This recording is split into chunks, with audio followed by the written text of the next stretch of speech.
జగన్మోహన్ రెడ్డికి సుప్రీంకోర్టు ఇవాళ చాలా సీరియస్గా కామెంట్ చేసింది. ఆయన కేసులకు సంబంధించి ముఖ్యంగా సిబిఐ ఈడీ కేసుల విచారణ విషయంలో జరుగుతున్నటువంటి జాప్యం, 10 ఏళ్లకు పైగా బెయిల్పై ఉన్నటువంటి విషయం పైన ఉండి శాసనసభ్యులు మాజీ పార్లమెంట్ సభ్యులైనటువంటి రఘురామకృష్ణంరాజు పిటిషన్ దాఖలు చేశారు. దీనిపైన విచారణ చేపట్టింది. సిబిఐ వేసినటువంటి అఫిడవిట్ చూసి చాలా ఆశ్చర్యం కూడా వ్యక్తం చేసినటువంటి పరిస్థితి. ప్రధానంగా ఇప్పటి వరకు కూడా ఆయన దాదాపుగా 95 డిశ్చార్జ్ పిటిషన్లు, 39 క్వాష్ పిటిషన్లు కూడా దాఖలు చేయడమే కాకుండా ఇప్పటి వరకు ఈ కేసును విచారించినటువంటి న్యాయమూర్తులు కూడా దాదాపు 6 మంది దీనిపైన ఎలాంటి జడ్జిమెంట్లు, ఆదేశాలు కానీ ఇవ్వనటువంటి పరిస్థితులను కూడా వారు పరిగణలోకి తీసుకున్న తర్వాత ఈ కేసుల విచారణ పైన సీరియస్గా వేగవంతం చేయాలనేటువంటి అంశాన్ని గతంలోనే ప్రస్తావించారు. అదే విషయాన్ని కూడా మరోసారి స్పష్టం చేయడం జరిగింది. ముఖ్యంగా ఈ కేసులకు సంబంధించినటువంటి విషయంలో ఇన్ని డిశ్చార్జ్ పిటిషన్లు వేయడం ఏంటి, అసలు ఈ కేసులు ఇన్నేళ్లుగా ఇలానే ఏ రకంగా కూడా ముందుకు సాగకుండా రోజువారీ విచారణని వచ్చినప్పటికీ కూడా ఎందుకింత కాలయాపన సాగుతూ వస్తోంది? ఈ కేసులు ఇలాంటి పరిస్థితి ఉంటే అసలు ట్రయల్ ఎప్పటికీ ఉంటుంది అనేది కూడా పెద్ద ప్రశ్నగా మారినటువంటి పరిస్థితి. ఒక కేసు విషయంలో ఇన్ని సంవత్సరాలుగా ఈ రకమైనటువంటి పరిస్థితి ఉంటే పూర్తి స్థాయిలో విచారణ పూర్తయి తప్పు తేల్చి శిక్షలు పడేది ఎప్పుడు అనేది కూడా పెద్ద సవాల్గా మారినటువంటి పరిస్థితి. ఈ అంశంలో సిబిఐ కావచ్చు, లేకపోతే దీనికి సంబంధించినటువంటి అంశం పైన జరుగుతున్నటువంటి జాప్యం కానీ, న్యాయపరంగా జరగాల్సినటువంటి అంశాలపైన రఘురామకృష్ణంరాజు వేసినటువంటి పిటిషన్ అనేది ఇవాళ విచారణకు వచ్చింది. మనతో పాటు రఘురామకృష్ణంరాజు గారు కూడా పాల్గొంటున్నారు. నమస్కారం సార్. నమస్తే శ్రీగారు. సార్, ఏంటి ఇవాళ మనం చూసాం సుప్రీంకోర్టు న్యాయమూర్తి జస్టిస్ సంజీవ్ ఖన్నా కూడా సిబిఐ దాఖలు చేసినటువంటి అఫిడవిట్ చూసిన తర్వాత అసలు ఈ పరిస్థితి అనేటువంటి ఒక ఆశ్చర్యాన్ని వ్యక్తం చేయడమే కాకుండా చాలా సీరియస్ అయినటువంటి పరిస్థితి. అసలు ఏంటి మీ డిమాండ్ ఏంటి ఈ కేసుల విషయంలో? మొదటి నుంచి కూడా మీరు ఎందుకు కోర్టుకు వెళ్లారనే అంశాన్ని కూడా గతంలో ప్రస్తావించారు. అయితే ఎందుకు, ఎక్కడ జాప్యం జరుగుతుంది అనుకుంటున్నారు, ఎక్కడ లోపం ఉంది అనుకుంటున్నారు? ఎక్కడ లోపం ఉంది అన్నది సిబిఐ వాళ్ళ అఫిడవిట్ లో వాళ్ళే చాలా స్పష్టంగా చెప్పడం జరిగింది. వాళ్ళు వేసిన కౌంటర్ లో చాలా స్పష్టంగా సిబిఐ వాళ్ళే ఇలా 39 సార్లు మరి వేరియస్ పీపుల్ డిశ్చార్జ్ పిటిషన్ల మీద వాయిదాలు కోరుకోవడం జరిగింది. అలాగే ఈ కేసులో ఉన్న వాళ్ళందరూ కూడా చాలా హైలీ ఇన్ఫ్లుయెన్షియల్ పీపుల్ ఉన్నారు. వాళ్ళందరూ పెద్ద పెద్ద లాయర్లని తీసుకొచ్చి మరి కాలయాపన జరుగుతున్న మాట వాస్తవం అని చెప్పి వాళ్ళు అంగీకరించారు. అందుకని వాళ్ళ అఫిడవిట్ చూసిన తర్వాతే అసహనం ప్రకటించారు సంజీవ్ ఖన్నా గారు. నంబర్ 2 ధర్మాసనం, 3 త్రిసభ్య ధర్మాసనం ఉంది. ఈ 3 నెలల్లో కూడా త్రిసభ్య ధర్మాసనమే. ఆ త్రిసభ్య ధర్మాసనం మరి ఆ రకంగా కామెంట్లు చేసి సమయానికి సిబిఐ తరఫున అడిషనల్ సాలిసిటర్ జనరల్ రాజు గారు, విపి రాజు గారు ఏదో ఉంది ఆయన పేరు, వారు అందుబాటులో లేకపోతే మధ్యాహ్నం 2 గంటలకి వాయిదా వేస్తున్నాం, ఆయన అందుబాటులో ఉండాలి అన్న దురదృష్టవశాత్తు ఆయన ఎక్కడో స్టక్ అయ్యి ఆయన అందుబాటులోకి రాలేకపోయారు. జడ్జి గారు చాలా స్పష్టంగా ట్రయల్ కి ఈ డిశ్చార్జ్ పిటిషన్స్ కి ఎందుకు లింక్ చేసుకుంటున్నారు, irrespective of discharge petitions, you start the trial. మరి గతంలో సుప్రీంకోర్టు మార్గదర్శకాలు ఉన్నాయి కదా, ఏదో ఒక కాల పరిమితిలో చేయాలి అని. ఆ మార్గదర్శకాలు ఉన్నాయి కాబట్టి ఇప్పుడు నేను పూర్తి వివరాలు తెలుసుకోకుండా కొత్త మార్గదర్శకాలు ఇవ్వలేము. కానీ ఆ మార్గదర్శకాలను తూచా తప్పకుండా పాటించాలి. ట్రయల్ కి డిశ్చార్జ్ పిటిషన్ కి డీలింగ్ చేసి చేయమని ఆయన చాలా స్పష్టంగా చెప్పడం జరిగింది. కాబట్టి మరి డిశ్చార్జ్ పిటిషన్స్ ని అంటే మా పిటిషన్ లో వేసాం, మా అడిషనల్ అఫిడవిట్ లో ఆ డిశ్చార్జ్ పిటిషన్స్ అన్ని ఇమీడియట్ గా క్లియర్ చేసి వెంటనే ట్రయల్ స్టార్ట్ చేయాలని కూడా మేము అడిషనల్ అఫిడవిట్ వేసాం. అనుకోకుండా ఏం జరిగిందంటే లాస్ట్ టైం 6వ జడ్జి గారు 6 జడ్జిలు మారారని కూడా సిబిఐ అఫిడవిట్ లో వేశారు. 6వ జడ్జి గారు మారేటప్పుడు ఆయన డిశ్చార్జ్ పిటిషన్స్ మీద అందరి వాదనలో విన్న తర్వాత డిశ్చార్జ్ పిటిషన్స్ ని లేదా జడ్జిమెంట్ ఇవ్వడానికి ఆయన సమాయత్తం అయ్యారు. ఆ రోజు ఆయన ఎందుకనో మరి సెలవు పెట్టడం జరిగింది. ఆ సెలవు పెట్టి మళ్ళీ తీర్పు ఇచ్చే లోపు వారిని మరి ట్రాన్స్ఫర్ చేయడం జరిగింది. ఆ ట్రాన్స్ఫర్ చేసిన దరిమిల ఆ కొత్తగా వచ్చిన ఆయన మరి డిశ్చార్జ్ పిటిషన్స్ వారు వినలేదు కాబట్టి వారు కూడా మళ్ళీ వినాలి అని చెప్పి మళ్ళీ ఆయన తీర్మానించుకున్న తర్వాత మళ్ళీ తిరిగి ఆ డిశ్చార్జ్ పిటిషన్స్ మీద వాదనలు మరి ఆ కొత్త జడ్జి గారు సిబిఐ కోర్టులో జడ్జి గారు వినటం మొదలు పెట్టారు. సో అది విన్న తర్వాత మరి వారు త్వరితగతిన మరి ఆ డిశ్చార్జ్ పిటిషన్ల మీద మరి వాళ్ళ డెసిషన్ తీసుకోవాలి. మరి ఇర్రెస్పెక్టివ్ ఆఫ్ దట్ ప్యారలల్ గా మరి సుప్రీంకోర్టు సూచించిన ప్రకారం మరి ఇప్పుడు ట్రయల్ కూడా స్టార్ట్ చేస్తారా, లేదు ఆ డిశ్చార్జ్ పిటిషన్స్ మీద తీర్పు వచ్చే వరకు ఆగుతారా, మరి ఆ సుప్రీంకోర్టు సూచనని ఎంతవరకు ఈ lower court CBI court follow అవుతుంది అనేది మనం వేచి చూడాలి. శ్రీగారి మీరు బెయిల్ కూడా రద్దు చేయాలి, ఇన్నేళ్ల నుంచి ఈ కేసు విచారణ సాగుతున్నాయి, ఇట్లాంటి బెయిల్ రద్దు పిటిషన్ అనేది ఇట్స్ అన్ అపీల్. శ్రీహరి, నేను గతంలో బెయిల్ రద్దు ముందు సిబిఐ కోర్టులో వేసిన తర్వాత అది వేసిన 4 రోజులకి మరి నన్ను తీసుకెళ్లి ఘోరంగా హింసించడం జరిగింది. ఇంకా తర్వాత నేను మరి కామ్గా ఊరుకుంటాను అనుకున్నారు. ఆ తర్వాత నేను హైకోర్టులో వేయటం జరిగింది. హైకోర్టులో ఒక ఆర్గ్యుమెంట్స్ అన్ని విన్న తర్వాత జస్ట్ ఒక 1 year నుంచి 1 year 5 days 1 year 10 days తీర్పు ఇవ్వడం జరిగింది. ఇది ఒక రకంగా రికార్డే. ఆర్గ్యుమెంట్స్ అయిన తర్వాత జడ్జిమెంట్ రిజర్వ్డ్ అన్న తర్వాత 1 సంవత్సరం కాలం తర్వాత జడ్జిమెంట్ వచ్చింది. ఆఫ్ కోర్స్ అది జగన్మోహన్ రెడ్డి గారికి అనుకూలంగా వచ్చింది. నా అభ్యర్థనకు వ్యతిరేకంగా బెయిల్ క్యాన్సిల్ చేయవలసిన అవసరం లేదు, ఎందుకంటే సిబిఐ కూడా అక్కర్లేదు అన్నట్టుగానే క్యాన్సిల్ చేయక్కర్లేదు బెయిల్ అన్నట్టుగానే చెప్పారు. సో దాన్ని నేను సుప్రీంకోర్టులో అప్పీల్ చేయడం జరిగింది.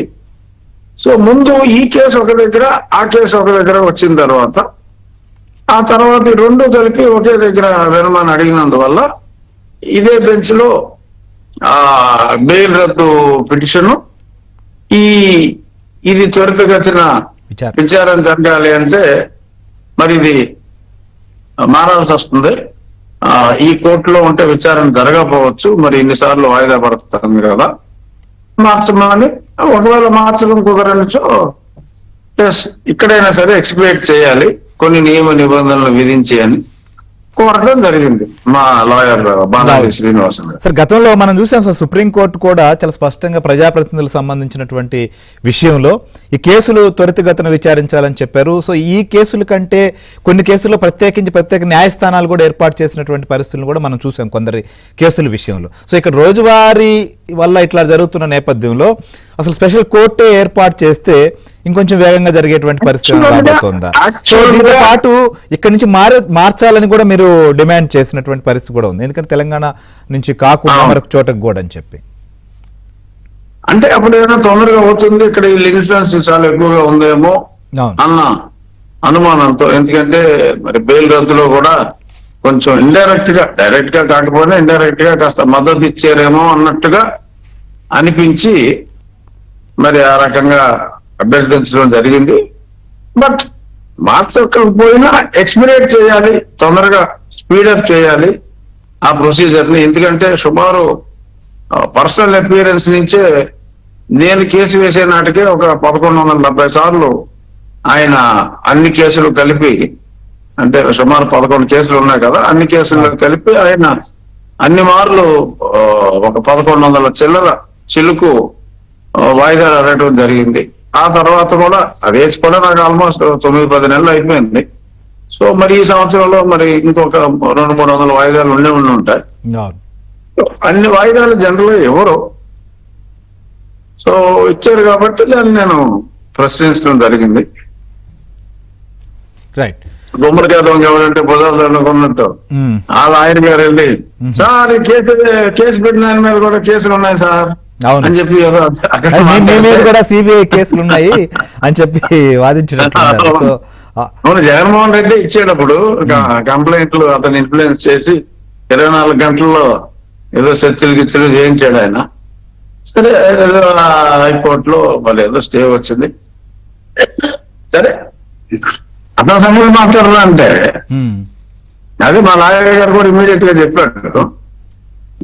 అంటే అంటే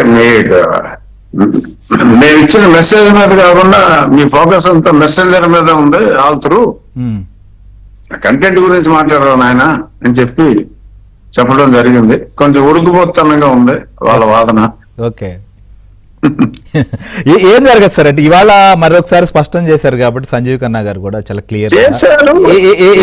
ఏం కావచ్చు అనుకుంటున్నారు? ఎస్, అంటే ఎంతో కొంత వేగం అయితే పుంజుకోవాల్సిన అవసరం ఉంది డెఫినెట్ గా. ఎందుకంటే ఇవాళ ఈ మాట చెప్పిన జడ్జి గారు రేపు నవంబర్ 8న చీఫ్ జస్టిస్ గా ప్రమాణ స్వీకారం చేయబోతున్నారు సుప్రీంకోర్టుకి. ఓహో. సో అంచేత తర్వాత నెక్స్ట్ హియరింగ్ నవంబర్ 11వ తారీఖు పడింది. అవును. సో అంటే చీఫ్ జస్టిస్ గా ఆయన కోర్టుకు వెళ్తుంది. సో కాబట్టి ఎంతో కొంత ప్రోగ్రెస్ చూపెట్టవలసిన బాధ్యత అయితే ఉంది.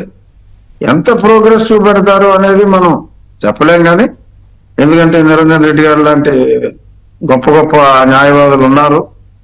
వాళ్ళందరూ కూడా వాళ్ళ వాళ్ళ వృత్తిలో ఉద్దండులు. అలాగే హూ ఇస్ ద బెస్ట్ అనేది ద కాస్ట్లీయెస్ట్ లాయర్స్ అని పెట్టుకునే శక్తి సామర్థ్యాలు ఉన్నాయి జగన్మోహన్ రెడ్డి గారికి. కాబట్టి వాళ్ళు ఎంత అడ్వాంటేజ్ ఉంటే అంత అడ్వాంటేజ్ తీసుకునే సారాన్ని తీసుకోగలరు. కానీ ఎంతో కొంత వేగం అయితే పుంజుకుంటుంది. నా ప్రయత్న లోపం అయితే ఉండదు కూడా. మరి నిజంగా సుప్రీంకోర్టులో కేసులు పర్సూ చేయాలంటే అది ఒక మాదిరోడ్డు వల్ల కాదు. అవును. బట్ దిగిన తర్వాత మనం ఈ ప్రయత్నంలో నేను తగ్గొచ్చు, ఓడిపోవచ్చు కూడా. కానీ మరి దిగిన తర్వాత వెనకంజ వేయకూడదు కాబట్టి నేను I will continue my fight. నాకైతే నమ్మకం ఉంది డెఫినెట్ గా ఎంతో కొంత స్పీడప్ అవుతుంది. అవును. సో ఓవరాల్ గా పరిస్థితులు కూడా మారాయి కదా. గతంలో అంటే ఆయన ముఖ్యమంత్రిగా ఉన్నారు. సో దానికి సంబంధించి కొన్ని అంశాలని, వెసులుబాట్లని, సంబంధ బాంధవ్యాలు ఇవన్నీ కూడా కలిసి వచ్చినటువంటి పరిస్థితిగా వాళ్ళు చెప్పుకుంటూ వచ్చారు. ఇప్పుడు ఆ పరిస్థితులు లేవు కదా. గతంలో ముఖ్యమంత్రిగా ఉన్నారు కాబట్టి నేను ఒకసారి వెళ్తే 60 లక్షలు ఖర్చు అవుతుంది, ప్రభుత్వం ఆర్థిక పరిస్థితి అంత బాగోలేదు కాబట్టి ఇబ్బందులు ఉంటాయి, సో దయతో అర్థం చేసుకుని నాకు ఎగ్జామ్షన్ ఇవ్వండి అని ఆయన అడగటం. మరి లోవర్ కోర్టు తిరస్కరించిన హైకోర్టు వారి దీనస్థితిని అర్థం చేసుకుని, రాష్ట్ర ప్రభుత్వ దీనస్థితిని అర్థం చేసుకుని వెళ్ళక్కర్లేదని చెప్పి మరి హైకోర్టు కూడా ఆయనకు ఒక ఆర్డర్ ఇచ్చింది. మరి గుడ్ ఆర్ బ్యాడ్, ఒకసారి హైకోర్టు ఆర్డర్ ఇచ్చిన తర్వాత ఎవరైనా దాన్ని శిరస వహించవలసిందే. ఇక్కడ దాన్ని ఛాలెంజ్ కూడా చేయలేదు. సుప్రీంకోర్టుకి ఏమి వెళ్ళాల, సుప్రీంకోర్టుకి ఏమి వెళ్ళలేదు. దాని మీద సిబిఐ వాళ్ళు ఏమి ఛాలెంజ్ చేయలే. మరి అయితే సార్ ఇక్కడ ఒక చిన్న విషయం కూడా చెప్పాలి. ఎందుకంటే అప్పుడు సీఎం గా ఉంటే ఎంత ఖర్చు అవుతుంది, పరిస్థితి ఉంటుంది, భారం వద్దని చెప్పారు కదా. ఇప్పుడు కూడా సేమ్ ఆయన సీఎం కున్న రక్షణ కావాలని చెప్పి ఇవాళ హైకోర్టులో పిటిషన్ వేశారు. నాకు సెక్యూరిటీ పరంగా ఉన్నటువంటి అన్ని అవకాశాలు కల్పించాలన్నారు. సో ఆ లెక్కను చూసినప్పుడు ఇప్పుడు కూడా ఒకవేళ హైకోర్టులో ఏమొస్తుందో ఫైనల్ గా చూడాలి. ఎందుకంటే వెహికల్ మార్చేందుకు లేకపోతే మిగిలినటువంటి విషయాలు ఉన్నారు. సో అదే పరిస్థితి కదా. సందర్భం వచ్చింది కాబట్టి శ్రీహరి, అది ఆయన అడిగినట్టు Z+ కేటగిరీ అయితే ఉంది. Z+ కేటగిరీకి సుమారు ఒక 72 మంది వరకు ఉంటారు ఓవరాల్ గా. చంద్రబాబు నాయుడు గారు అంత అలిపిరి సంఘటనలో బాంబుల్లో ఉన్న అంత దాని నుంచి బయటపడిన ఇవన్నీ ఏముంది, ఊరికేనే యాక్చువల్ గా కొలకరాయి కాదు, గుడ్డు కాదు, అది ఒక పెద్ద దండ వేసేటప్పుడు అందులో చిన్న ఇవి ఉంటాయి కదా, కొంచెం వైరు ఉంటుంది. ఆ వైరు గీసుకున్న మాట వాస్తవం. జగన్మోహన్ రెడ్డి గారు గీసుకున్నది చిన్న వైరు. ఆ వైరు గీసుకుంటే, ఎందుకంటే నేను కన్సర్న్ డాక్టర్ ఎవరైతే ఆయన వైద్యం చేశారో ఆ డాక్టర్ గారితో మాట్లాడాను. ఏంటిది గీత గీసి వచ్చేసారా ఏంటని అడిగితే, లేదంటే గీత నిజం, కానీ అది గులకరాయి కాదు, ఏమి కాదు. ఆ దండలో చిన్న వైర్ ఉండి, ఆ దండ పెద్ద దండ కదా, అది క్రేన్ తో వేసిన దండ కదా, అందులో వైర్లు ఉంటాయి కొంచెం, ఈ మామూలు దారాలు ఆగవు. Okay sir. ఆ వైరు కొంచెం ఇక్కడ గీసుకుంది లైట్ గా, వైర్ గీసుకున్న మాట అయితే వాస్తవమే. కానీ అది ఆయన అంత దండ ఎంచుకోకపోతే ఆ గొడవ లేదు, ఎవడో వచ్చి ఏం చేయలే. కోడికత్తి అనేది కూడా మనం ఎన్నోసార్లు మాట్లాడుకున్నాం. కోడికత్తి గురించి మాట్లాడుకోగల, అతను ఏదో అభిమానంతో చేశారా మరి చేయించారా అనేది పక్కన పెడితే, అది కూడా పెద్ద ఇదేం కాదు. చంద్రబాబు నాయుడు గారు క్లెమోర్ మైన్స్ పేల్చి చేసిన దుండగం కన్నా ఇది అదొక సముద్రం అయితే, ఆయన మీద చేసిన అటెంప్ట్ ని ఇది ఒక సముద్రంలో ఒక నీటి సుక్కతో పోల్చొచ్చు. మరి అటువంటి దానికే మరి ఇలా అడుగుతున్నారు. మరి అప్పుడు చంద్రబాబు నాయుడు గారికి జెడ్ ప్లస్ కూడా లేదు. తర్వాత ఆయన మాజీ అయిన తర్వాత జెడ్ కేటగిరీయే ఉంది ఆయన. కానీ మాజీ మంత్రి అంబటి రాంబాబు గారు మాట్లాడుతూ ఇవాళ ప్రజల్లోకి వెళ్తే అక్కడ వస్తున్న స్పందన చూసి తట్టుకోలేక సెక్యూరిటీ లేకుండా చేస్తున్నారు. మరి వాళ్ళ దగ్గరికి వెళ్ళాలి అని అంటే మరి భద్రత ఉండాలి కదా, అంటే వాళ్ళ దగ్గరికి వెళ్ళనీయకుండా చేసే ఇది కుట్రలో ఏమండి. ఇప్పుడు మేము వెళ్ళలేదా జనాల్లోకి? మాకేముంది, మాకు 9 మంది ఉన్నారు సెక్యూరిటీ. మేము వెళ్ళలా? జగన్ గారి దగ్గర నుంచి ఉందిగా మాకు కరెక్ట్. మరి గతంలో నన్ను రానివ్వలేదు, రైలు పోయి తగలెట్టాలని చూశారు. మరి మాకు ఉంది కదా థ్రెట్. మేము 9 మందితోనే, అంటే any given point in time ముగ్గురే ఉంటారు ఓవరాల్ గా అన్ని షిఫ్ట్లు కలిపి 9. ఆయనకి 72 మంది అంటే కనీసం మినిమం 20 మంది 22 మంది ఆయన చుట్టూ ఉంటారు. అంటే ఇంకెవరో జనం రాకపోయినా అంబటి రాంబాబు గారు ఈ 900 మంది చుట్టూ ఉంటే మాకు సరిపోద్దని చెప్పి వాళ్ళు అడిగారేమో నాకు తెలియదు. కానీ అదే సార్, బాగా జనం వచ్చారు, 900 మంది వచ్చారని చెప్పుకోవడానికి.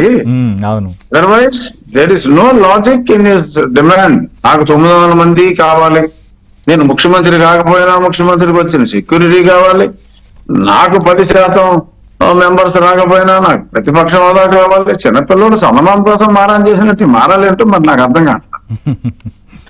ఏముంది ఆయనకి లైఫ్ కరెక్ట్.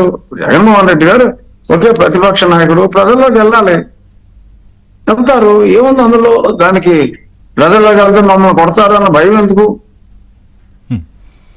కొడతారన్న భయం ఉన్నప్పుడు ప్రజల్లోకి వెళ్ళటం ఎందుకు? అంతే కదా సార్. ఆయన ప్రతిపక్ష హోదా కావాలని కోర్టుకు వెళ్తారు, భద్రత మీద కోర్టుకు వెళ్తారు. సెక్యూరిటీ ఓవరాల్ గా మంది సెక్యూరిటీ చంద్రబాబు నాయుడు గారికి లేదు. ఇప్పుడు ఆయనకి జెడ్ ప్లస్ ఉంది. ఆయన ప్రైవేట్ సెక్యూరిటీని కూడా పెట్టుకున్నాడు కదా సార్. మనం చూసాం కొంతమంది అక్కడ జనాలు ఎవరైనా వస్తే వెళ్తే కలిసేదానికి వాళ్ళు లాగి పడేసి వాళ్ళ మొబైల్ ఫోన్ దృశ్యాలు కూడా.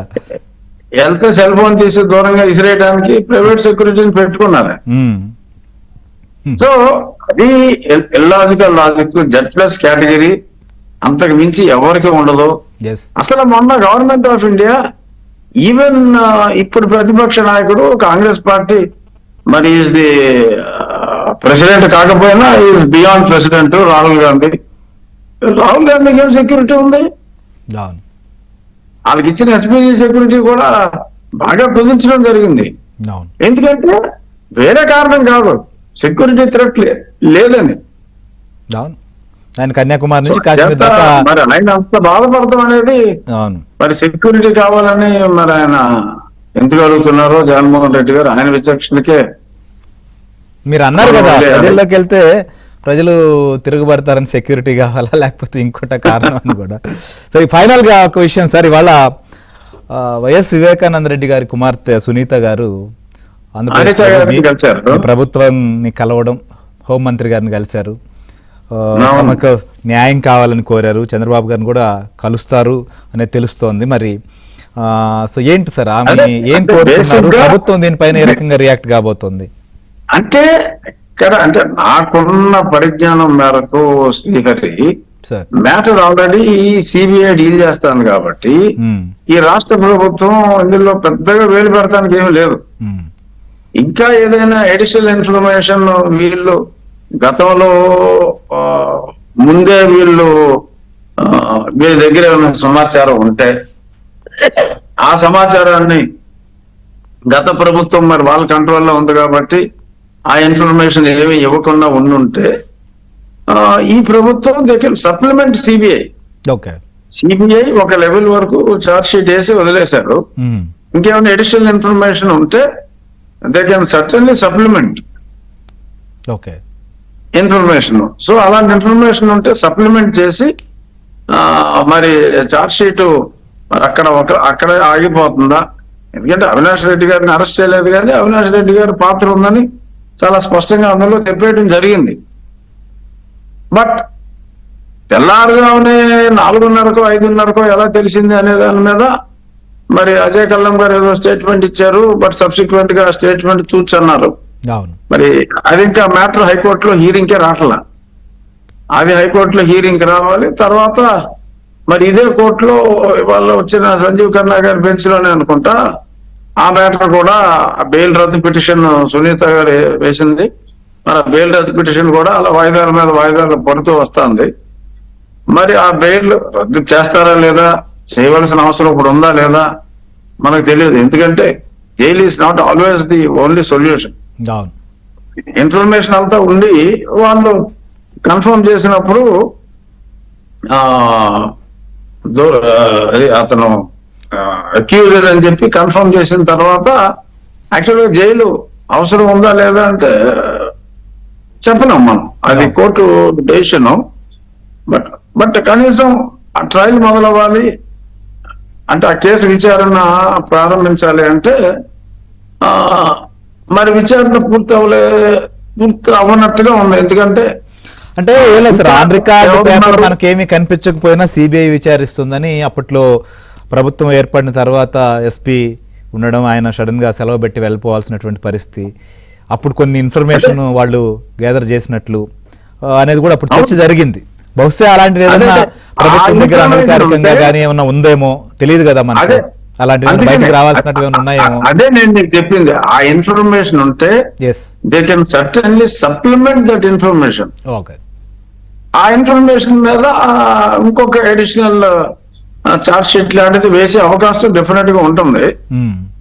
అంతే, అంటే మనకు పూర్తి వివరాలు తెలియకుండా మనం కామెంట్ చేయలేం. But there is a fair chance.